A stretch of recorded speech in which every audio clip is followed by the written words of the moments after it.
Hi everyone, my name is Jaena Headrick and I'm so excited to come to you today just to do a little training with you. But before I do that, just so you know who you're listening to, like I said, my name is Jaena Headrick. There's my cat, he's gonna be in big trouble. I live in Townsend, Tennessee with my husband of 25 years and we have 2 adult sons. I have a new daughter-in-law too now, and my husband and I run a convenience store here in Townsend, and I am also a teaching assistant look at that cat, at Townsend Elementary, and I've done that for 15 years. I don't know if I just said that, but it's just a real blessing, and I love doing that. So how did I get into Rodan and Fields? Well, probably around 4 years ago, I had started seeing on Facebook the lovely Kelly Bedingfield, all these different before and after pictures. And hers alone, I was like, okay, wait, this is someone I know, and I've got to check these products out. Well, my son had her in class at the time as an English teacher, and she had sent home a microdermabrasion paste sample in her card.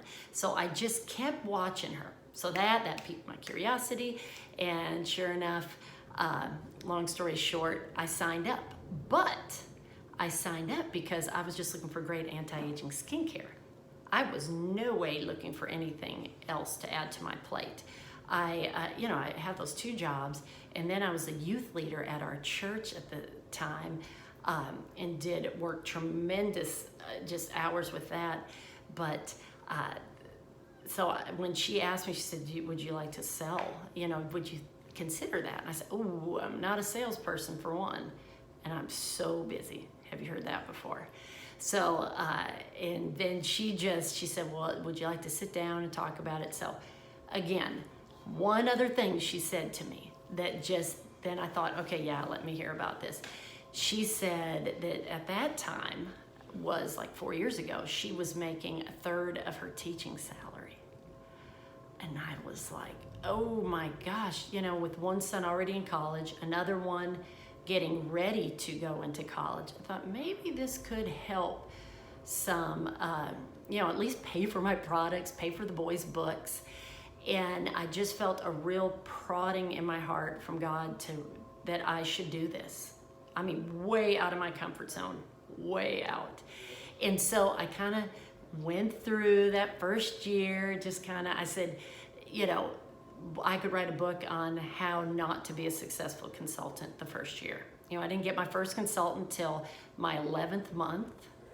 Then I did get a couple consultants. I was level 2 for a whole year.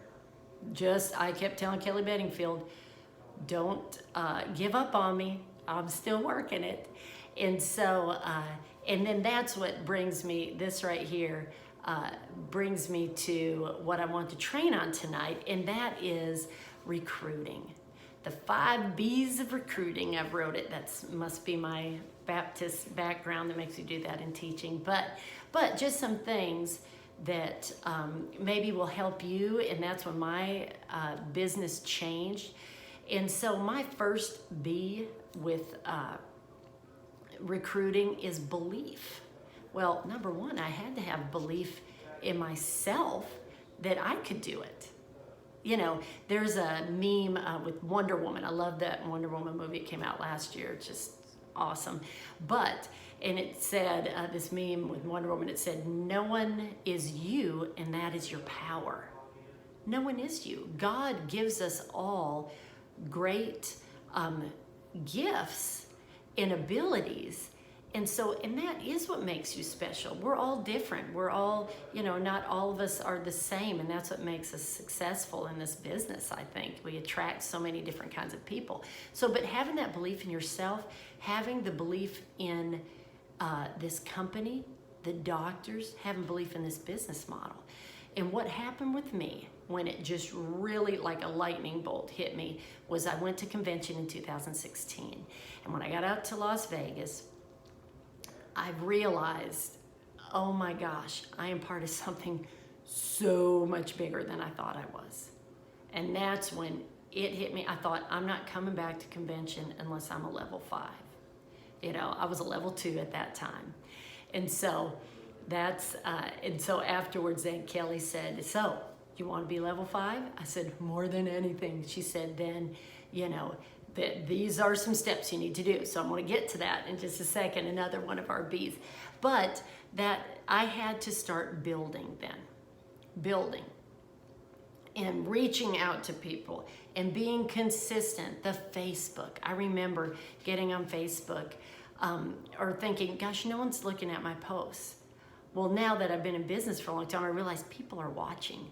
They're not going to like it. Like I had a friend, she said, I can post a picture of my dog and I have 200 likes and put a Rodan and Fields post and not have any, or have 2 or 3. And I said, oh yeah, but they're watching, because I'm proof of that. I sat and watched Kelly Bedingfield for, half a year before I ever liked the first post. And when I liked it, I knew she was going to contact me. I knew it, yeah. So don't underestimate the power of building your business and with Facebook, and making sure you put your own lifestyle pictures and whatnot in there as well. You don't want it just to be Rodan and Fields. But anyway, so that building, you have to have that belief in yourself. You have to work on building. And that's where, see, that whole year where it looked like nothing was happening, I'm sitting at level 2. But I wasn't doing some things, but then again, I was very much sowing the seeds. And Kelly kept saying, you're gonna reap that, what you're sowing there. You're gonna harvest that, that you're planting. And oh my gosh, she's been so spot on that. And then that's where I go with being bold. Being bold though in talking to people. And that's what Kelly had asked me. That was the thing she said, or told me to do. She said, Jaena, you have to be bold. Quit talking people out of it before they even have thought of doing it. And I remember Buck McMurray saying that at a corporate event once. He said, we'll say, oh, I would love for you to join me, but I know you're busy and I know this is maybe not a good time for you, or, but if you are interested, just, let me know. Well, my gosh, I talked them right out of it before they even thought about it. And then I was just so wishy-washy, I wouldn't have joined myself back then. So being bold is saying, hey, I am loving this business. It's been incredible for me personally and financially, and I would love for you to join me. Would you like to join me? Would you like to hear more? I'd love to share more with you. Just being direct and being bold, and because it is so wonderful, and not going in like apologetically almost, but that I've got something great for you. I have this awesome gift, and if you would just open it up, there is such greatness in it.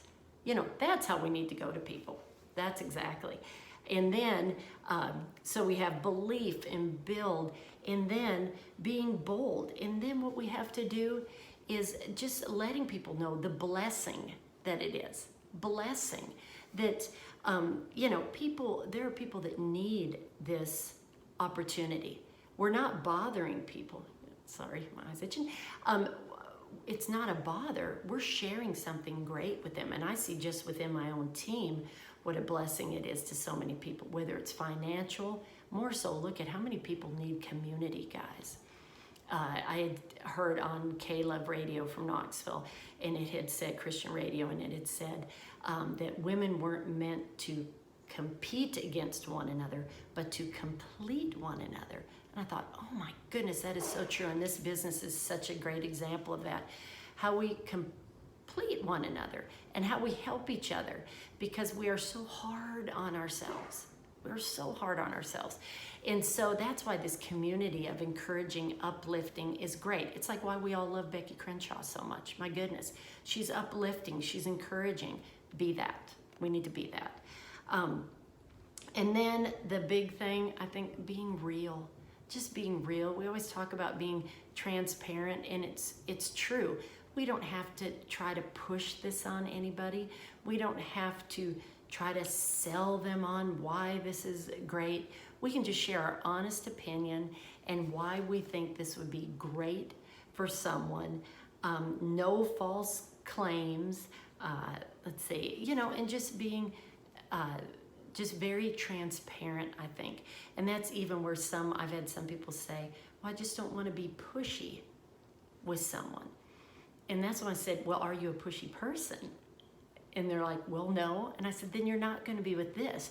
If you're a genuine person that wants to help people, then that's going to come out in this too. You're not going to be that person that's salesy or pushing and whatnot. So,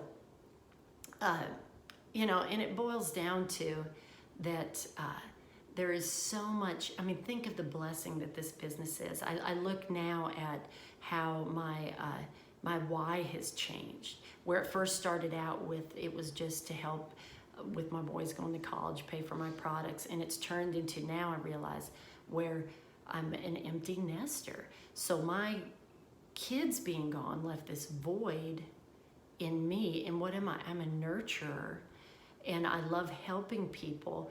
I just have a servant's heart, and so I had that emptiness, and I just realized then God gave me this at the most perfect time to fill that, because what do? I am so blessed with an incredible group of a beautiful team of wonderful women and wonderful customers that I get to nurture and help and encourage and train and just empower. It's just incredible. And so, and I hope that you all see that as well. Here comes my cat again, I'm so sorry. But in a big part, my faith is number one in my life. So I think in recruiting though, your number one thing, or the number one thing I should say that I do is praying. I just pray over my whole team. I pray over the people I'm going to speak with. My prayer is if this can be a blessing to someone, let them see that this is something from you, and let them, join us. And so, and I remember Liz Duggar saying that years ago too. She said the first and utmost thing that you can do is pray. So, but guys, I just encourage you to really just be bold and just remember what we have. It's such a blessing, and I just hope that you all are encouraged by something here that I've said. But and thank you so much for your time, and I just hope you have just a wonderful day, and I pray God's favor over your businesses. Thanks so much.